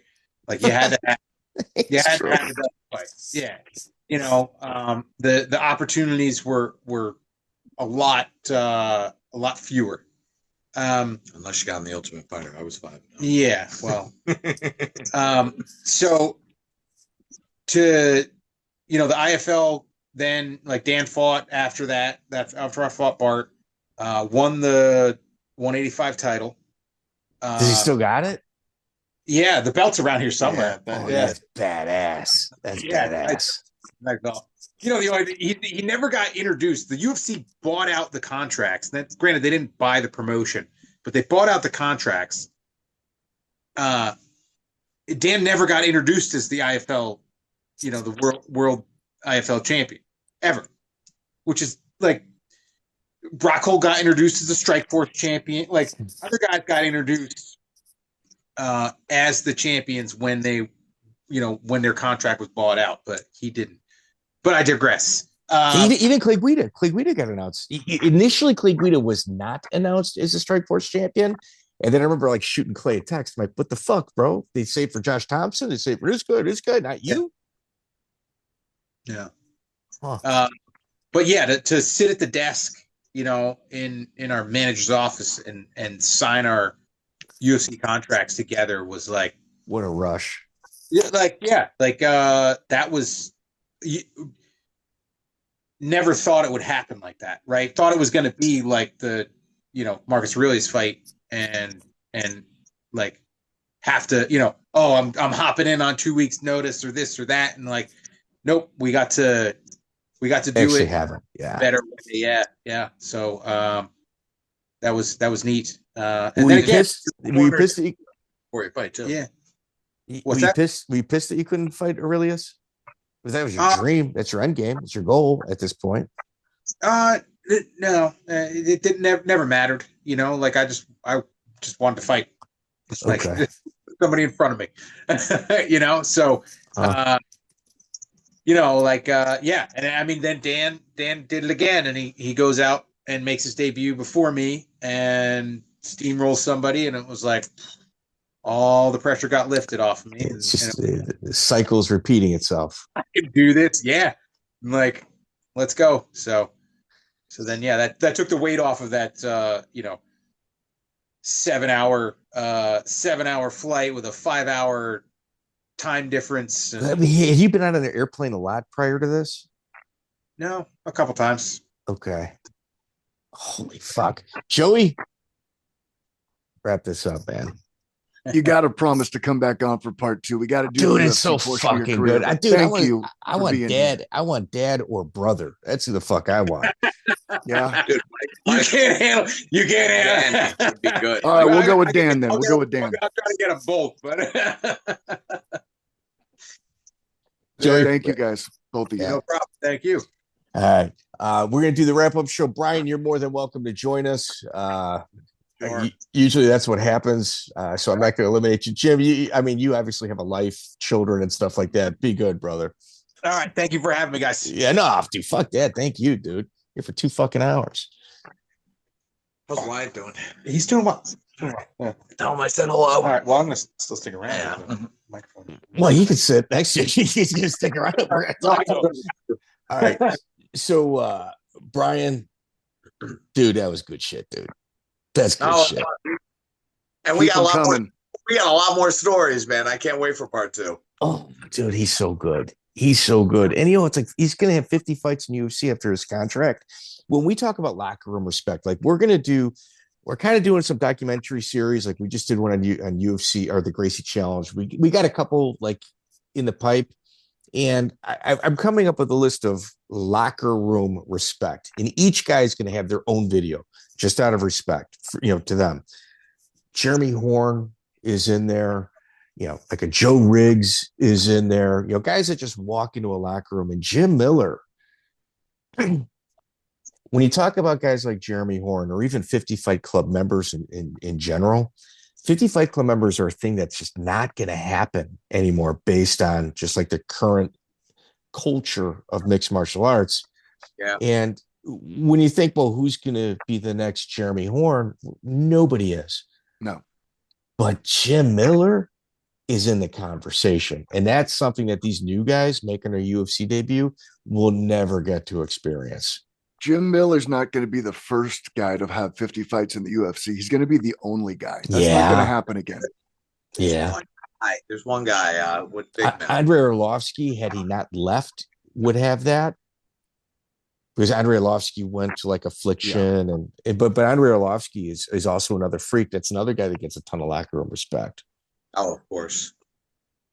Wow. Yeah.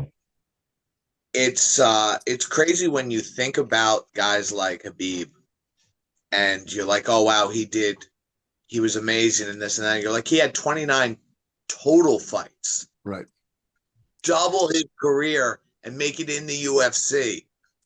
That's what he's been through. I would even say if you pick 3 of the first 6 guys, first 6-7 guys on Jim Miller's career, and you add up the wins on their record, it's more than Khabib's pre-UFC total for the guys of the wins that his opponents had. Yeah. Yeah, Khabib's got a padded pre-UFC record. I mean, obviously he is who he is, but his pre-UFC record's 100% padded. Yeah, I mean, Jim and Dan, neither one of them took the easy way. Sometimes I got to be honest. Sometimes being part of the crowd, I almost wish he had, but that's not in his nature. And it's the same thing from what you saw coming up the ranks. Someone misses weight by 13 pounds. They change the opponent last minute. They tell him that there's no elbows when they thought that there were. None of it mattered to him. He's like, yeah, whatever. Division 3.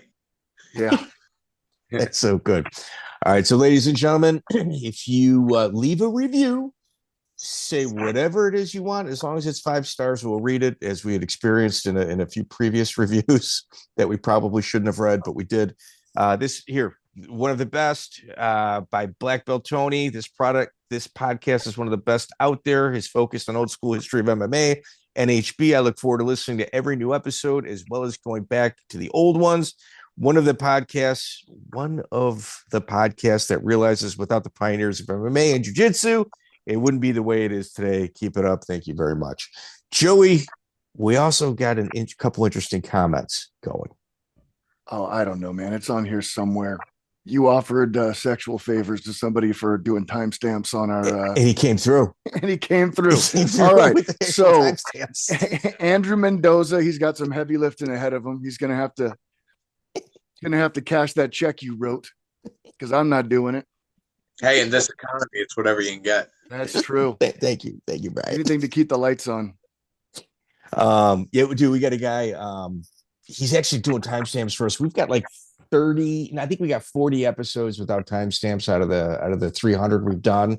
Draconian policy. That's the guy's name. Guy's wrecking it. He's been a big help. He's wrecking. He's got to be an incel. There's no way he's getting laid if he's doing his shit for us. Oh, what way to keep him motivated, Mike. There's no fucking shame him way. Publicly. There's no way. I'll send him any plastic toy he wants off of Amazon on me. Anyway, Brian, dude, we owe you big time. Jim Miller's an absolute legend of the sport. Joey, I think we've been getting courted by potential sponsors as well.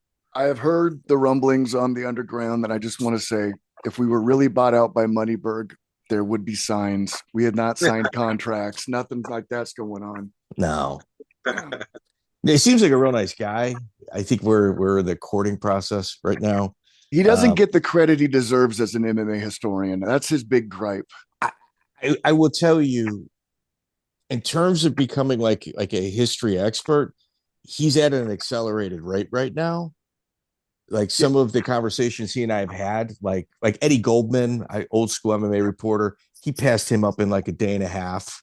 Like Eddie Goldman can't even hold his jock in regards to like understanding history and knowing who's who. He has breakfast twice a week with Monty Cox, I heard. Kevin Iole, Kevin Iole's like telling him still wearing a mask. Kevin Iole, he passed him up into who I do think has some old school marketing or not marketing, journalistic cred. Jim Jennis, do you know who that is? He used to, on the East Coast, man, he used to write articles on all the local fights. Man, I'll have to send you one of his books that he was a part of the underground. In the Northeast, Jim Genya or Jennis, I'm messing his last name up, Jim, I'm sorry. But he was somebody that used to go to all the Underground Combat League events. He used to go to all the Ring of Combat, and he used to pump up all the East Coast guys back in the day. He was somebody you should have a conversation with, you guys. Okay, but was he a real, like, in a UFC press corps journalist, or was he just a guy that was like a passionate fan? He used to write for Full Contact Fighter. He used to write for all the, man, I want to even say Grappling Magazine.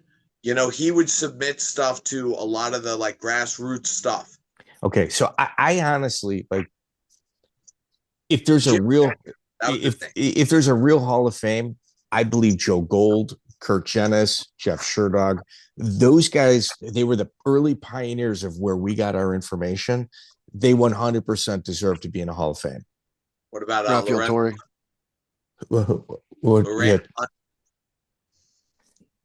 She was one of the first ones writing articles.